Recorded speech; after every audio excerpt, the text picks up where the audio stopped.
Shalom, little queen.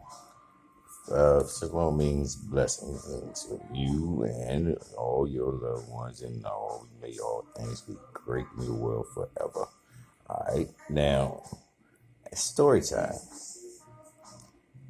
I met Nisi, your aunt, before I met any and everybody in your family. Now, when I met Nisi, I had just I just came move with Doobie, and me and Tanya wished we stopped dealing with each other. And I wasn't trying to be in no relationship with nobody. Now, so when I met Nisi, she didn't really understand that, didn't get that, and me and her still became kind of close. And when I came close to her, I still had a distance from her that I wasn't trying to be in a relationship because one, she was doing something that I wasn't trying to do or deal with a female doing was smoking coke. Now, now I still would chill with her. She would cook for me and stuff like that. She had different intentions than I did. Now, listen. I met Antoine. And then as soon as some little dude he'd come around me and everything, but through Nisi. And then I met Tony. I didn't meet Pam until one after seeing you. Okay, now when I first seen you was with Nisi. Wow, she's beautiful. I had two daughters, and so I will raise her up if I could. It would be my child, It was like, she was my daughter. I'd raise her up, protect her so nobody would never, no dude would never fuck with her. Now, I said, she's old enough. I will marry her. I will marry her, but not thinking at all. Nothing about no more of that. Now, what I said was I would love to meet her mother. That's beautiful. I would love to see what her mother look like. And when I met Trina, I was like, that damn, she looks good as shit. But I still didn't want to be in a relationship. And Trina was on house arrest in a halfway house. And I was down there with Nisi one day, sitting on the couch. Nisi rolls out and left me sitting in there, and you was in there, and your mother was down there. And on this time, she was on house arrest, and she had to check in with Barbara and upstairs every day, every night. She would come home, she get to stay home, be with you and Antoine and the family, and me and her met. Now I'm sitting on the couch, and we just started talking. I'm waiting for Nietzsche to come back. We got her company that came down to her, and me and your mother get to talk. And then before I know it, she went one end of the couch and with the other. Before I know it, she scooted all the way up, close all the way to me, and had her knees up. Was deep in the conversation, and that was it.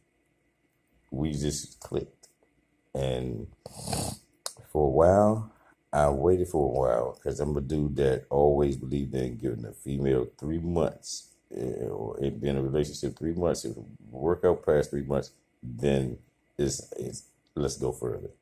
We lasted 3 years, and after that, it was like we were just getting married. So when we got married, it was kind of wow because you, Tiana, and Shaquanda. Now it wasn't more so of Shaquanda; it was really Tiana being my first child, oldest daughter, and how she would react, and you being in my life, and it's like you been looking at me replacing her, or you replacing her. Yeah, I ain't want that, so I still gave that fair raising y'all. I treated you just like I would treat my firstborn daughter. That was fair. I'm the firstborn. I should be treated a little special. No, I ought to treat all of y'all special. It's just that. Now,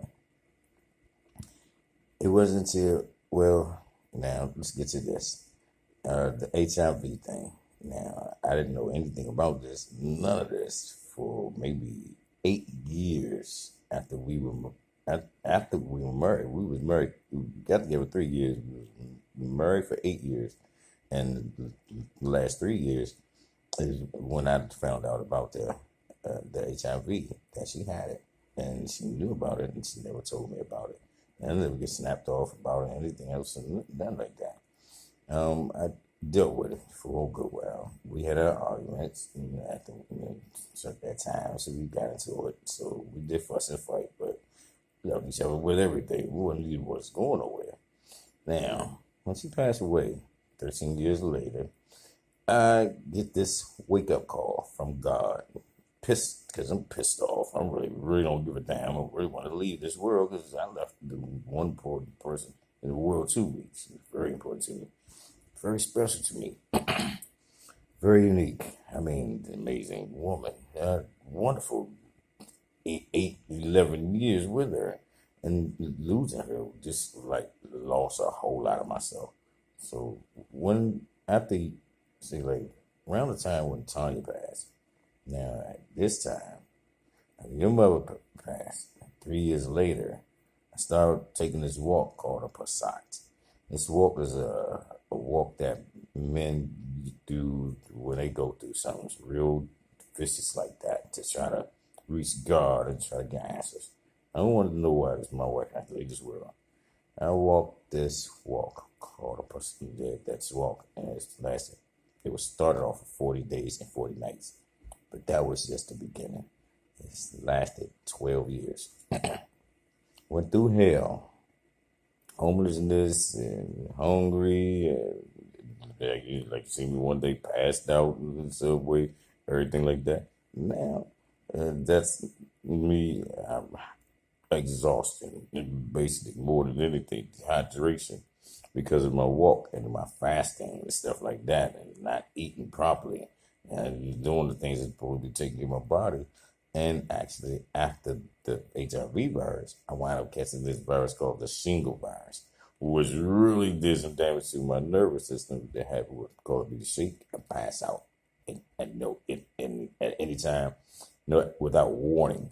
So I wound up was strong enough to get there to the subway station, and I probably just passed out. This is what it was, and I got to the hospital, dehydration, water, some food, and I was back out.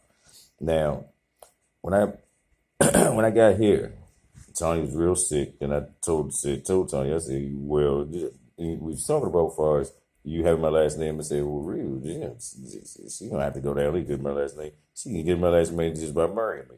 And the conversation came in that I could marry you, and there was nothing nobody could say, and there's nothing nobody could do. It's come down to her, your decision. So when I put it online, and I said something about, Father, we can have a child and make it call it Trinity, and if it's a girl, we call it Trinity, and boy, a little Melvin, a little Jiggy. So it's teasing, but speaking truth and be truthful, it was all that I said. It's like I saw that much could happen if you would just say yeah. So I let everybody just snap off, do what they do, get their feelings up out of it, and all the ones that really matter was your feelings. So you express your feelings, and I truly understood. And I really understood. It took me a minute to really get it, that to look at it, your point of view of how it feel, your feeling, how you felt, to where really got it. That, yeah, I see that was not good, And if I did feel like that, the way I did that, I should have done it differently. But it was kind of hard to reach it at the same time too, just like it is now. So I'm doing this video clip to let you know that much, and that's the story. How all this went down. And you're right. We spent a lot of time talking to each other, and I said this. I said, you know what? All these things that she's going through, that Antoine would tell me, I said, well, you know what? She's not going to be right until she sees me, until we talk, until she talks to me. She really have to get it out of her to let her get it out. But she just wouldn't reach out back out. I knew you needed time and everything, so I gave you just that much. And you knocked on the door. I thought you was somewhere else because I have a friend that comes in and knocks on my door then she can get boom, boom, boom, boom, boom, just like. But she wouldn't go as hard as you did. That's like, hold on, this it gotta be her or somebody that you gotta know on this day. I'm in here by myself. The fuck that, you know me. I come to the door and it's you. And Lord and behold, I gave you everything that you wanted. Express yourself. Let go of your emotions. I know you weren't done. There was one thing that you didn't get that I should have gave you before you left, but you was just storming away. And so I grabbed you before I could. And my last move was just give you a hug and tell you still I love you all and always will. And I mean that. And I don't care if you don't want to hear it. It's already in here. Just know that. Give me a hug. Be safe. And remember, don't kill shit. Don't let shit kill you. Oh, marry me, woman. What can you lose? Who else know you better than me? And the woman that raised you, we both raised you, and you know the kind of dude that you was raised, the type of dude you won't even fuck with, and that was the kind of dude that your mother fuck with. So it's like now she's gone. Put it like this: if you did what I did and could feel what she felt and step into her shoes like I stepped into yours and see how she would see things at this point in time, you and I, she would probably say, you know what, Riri, you need to think. One thing this you need to think about as well. She wanted me, not in for her. She wanted me in her life for you. She wanted me for you more than any fucking thing. Get that? Talk to you later. Hopefully. Love you.